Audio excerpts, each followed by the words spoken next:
하루 동안 쏟아지는 소식 중 중요한 내용만 선별해 방송하는 나라의 TV, 어려운 환경에 처한 나라의 TV 운영을 위해 구독료 후원자가 되어주시길 부탁드리며 방송 시작하겠습니다. 황운하 더불어민주당 의원은 지난 8일 한동훈 법무부 장관이 자신을 상대로 직업적 음모론자라고 지칭한 데 대해 수사기관 고소는 물론 정치적 책임을 묻겠다고 밝혔습니다. 민주당에서도 한동훈 장관은 국민과 국회를 모독한 데 대해 분명히 사과해야 할 것이라고 요구하며 민주좌파들이 먼저 도발한 것은 까맣게 쳐있고 국민팔이하고 자빠졌는데요. 이에 한동훈 법무부 장관은 10일 최근 국회에서 자신의 발언이 국무위원 품위에 맞지 않는다는 일각의 지적에 대해 진흙탕에 뛰어들어가서 국민을 대신해서 막는 것이야말로 공직자의 진짜 품위라고 일축했습니다. 한동훈 장관은 이날 오후 국회에서 열린 본회의에 앞서 기자들과 만나 진흙탕에서 저질 음모론을 국민에게 던져서 국민을 현혹하는 것을 보고도 진흙이 묻을까 봐 몸을 사리는 것이 공직자의 품위라고 생각하지 않는다며 이같이 밝혔습니다. 한동훈 장관은 최근 황운하 더불어민주당 의원 등을 가리켜 직업적인 음모론자라고 한 것을 두고 황운하 의원이 모욕 혐의로 경찰에 고소한 것을 두고는 그분이 그동안 해온 거짓말, 유언비어, 모욕적인 언사들을 한 번이라도 더 되돌아봤다면 고소장을 쓸 엄두도 안 났을 것 같다고 비판했습니다. 이 부분 직접 들어보고 가실게요. 진흙탕에서 저질 음모론을 국민에게 던져서 국민을 현혹시키는 것을 보고도 진흙 묻을까봐 몸살이는 것이 공직자의 품이라고 저는 생각하지 않습니다. 그분이 그동안에 해오신 유언비어들, 그리고 모욕적 언사들을 한 번만이라도 되돌아봤다면 고소장을 쓸 엄두가 안 났을 것 같습니다. 윤석열 대통령의 부인 김건희 여사가 안락사 위기에 처한 유기견과 유기묘 총 3마리를 추가로 보호하면서 이번 관저 2주 때도 함께 데리고 간 것으로 9일 확인됐습니다. 대통령실 등에 따르면 김건희 여사는 최근 서초동 아크로비스타 사저에서 한남동 관저로 이주하면서 애초 키우고 있던 토리 등 반려견 4마리와 반려묘 3마리를 비롯해 경북 영양에서 구조해온 유기견 올리와 아크로비스타 사저 지하주차장에서 구조한 유기묘 하양이 등 총 10마리의 반려동물을 관저로 이동시켜 보호하고 있습니다. 김건희 여사의 유기동물 보호 활동 내용을 잘 아는 한 관계자는 윤석열 대통령이 검찰총장이던 당시 김건희 여사가 보더콜리 1마리를 2주가량 임시보호한 적도 있다며 여사님께서 유기동물을 직접 맡아 임시보호해준 케이스가 30마리 이상인 것으로 알고 있다고 전했는데요. 뭐 이 정도면 현재도 진행 중인 풍선개 파양 논란 주인공 문재인 뚜껑 제대로 닫아버린 거 맞겠지요? 홍준표 대구시장이 문재인이 풍선개 반납 해명에 대해 대통령까지 지낸 분이 할 말은 아니다라고 비판했습니다.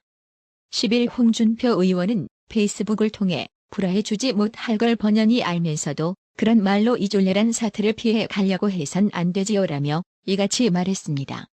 불화하다는 의미는 국가 또는 공공단체의 재산을 개인에게 팔아넘긴다는 뜻입니다. 홍준표 시장은 나라 거라면 그 돈 들여 키우기 싫지만 내 거라면 그 돈 들여서라도 키울 수 있다라며 정들면 강아지도 가족이라고 했습니다. 그러면서 강아지 키우기 좋은 단독주택에 살면서 그러는 거 아니다라며 퇴임 후 받는 돈만 하더라도 현직 광역단체장보다 훨씬 많은데 고작 개 3마리 키우는 비용이 그렇게 부담이 되던가라고 질타했습니다. 근데 말입니다. 박근혜 대통령 탄핵 청구 당시 청와대에서 삼성동 사저로 퇴거하며 진돗개 9마리를 데려가지 않은 것을 두고 유기 혐의로 고발, 비판했던 동물단체들이 문재인이 풍선개 논란에 대해서는 파양으로 보기 어렵다며 다소 상반된 입장을 내놨는데요. 앞서 박근혜 대통령은 2013년 2월 서울 강남구 삼성동 주민들로부터 진돗개 2마리, 희망이와 세로미를 선물받아 청와대에서 키워왔고 이들이 새끼를 낳아 9마리로 늘었지만 2017년 3월 10일 탄핵당한 후 삼성동 사저로 퇴거하며 데려가지 않아 비판이 일었습니다. 당시 동물단체 부산동물학대방지연합은 박근혜 대통령이 자신이 기르던 개를 유기하고 갔다며 동물보호법 위반 혐의로 경찰에 고발했고 동물단체 케어는 유기나 다름없다고 비판하며 진돗개 9마리에 대한 입양을 추진하겠다고 밝혔습니다. 그런데 이들 동물단체가 문재인이 풍선개 반환 논란에 대해서는 파양으로 보기 어렵다며 다소 상반된 입장을 내놓은 것입니다. 박근혜 대통령의 진돗개는 개인에게 선물 받은 것이기 때문에 법적으로 유기지만 문재인이 풍선개는 국가 소유 동물이기 때문에 파양은 아니라는 설명인데요. 아니 윤석열 정부에서 문재인이 키우던 풍선개가 국가 소유이니 반환하라고 무슨 소송이라도 벌였던가요? 순전히 문재인이 스스로 반환해놓고는 이게 파양이 아니다라니요? 참으로 동물단체들의 이중성이 역겹기만 한데요. 이러니 시민단체가 정치 진영에 따라 움직이는 단체라고 싸구려 취급을 쳐받는 겁니다. 대통령실이 윤석열 대통령의 아세안 정상회의와 G20 정상회의 순방 때 MBC 취재진의 대통령 전용기 탑승을 불허한다고 MBC에 통보했습니다. 그러자 MBC는 언론 취재 제약이라며 반발하고 자빠졌는데요. 이와 관련 MBC 아나운서 출신인 배현진 의원은 윤석열 대통령의 동남아 순방 시 대통령 전용기에 MBC 취재진이 탑승하지 못하게 된 것에 관해 언론 통제 논란이 일고 있는 것에 관해 문재인 정부 당시 탈북민 출신 기자를 취재단에서 배제한 사례를 거론하며 이런 경우가 명백한 언론 통제라고 반박했습니다. 배현진 의원은 또 친정회사인 MBC에 대해서는 자산이 많은 부자회사이니 자사 취재진들이 편안하게 민항기를 통해 순방 다녀오도록 잘 지원할 것이라 믿는다고 비꼬았습니다.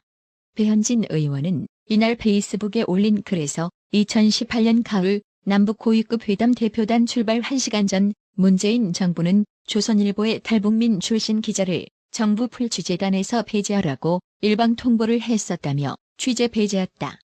이런 경우가 명백한 언론 통제라고 비판했습니다. 대통령 전용기 탑승만 배제되고 나머지 취재 방식은 열어둔 이번 MBC 사례와 대조된다는 지적으로 풀이됩니다. 배현진 의원은 당시 사례에 관해 북한의 선요구도 없었으므로 당시 문재인 정부가 알아서 북한 눈치를 보고 강행한 일이냐는 비판이 거셌다고 덧붙였습니다.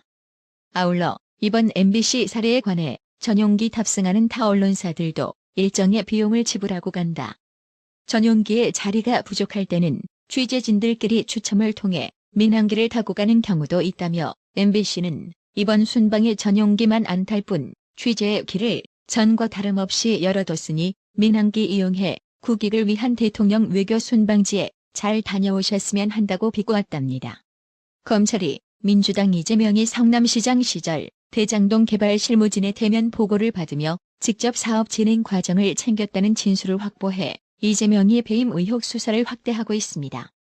검찰은 화천대유 대주주 김만배 씨 등 대장동 일당이 민간의 개발 이익 극대화를 위해 유동규 전 본부장에게 요청한 편의들이 당시 성남시 정책실장이었던 정진상 민주당 대표실 정무조정실장과 이재명을 통해 성남시 정책에 고스란히 반영된 배임 정황을 포착한 것으로 알려졌습니다.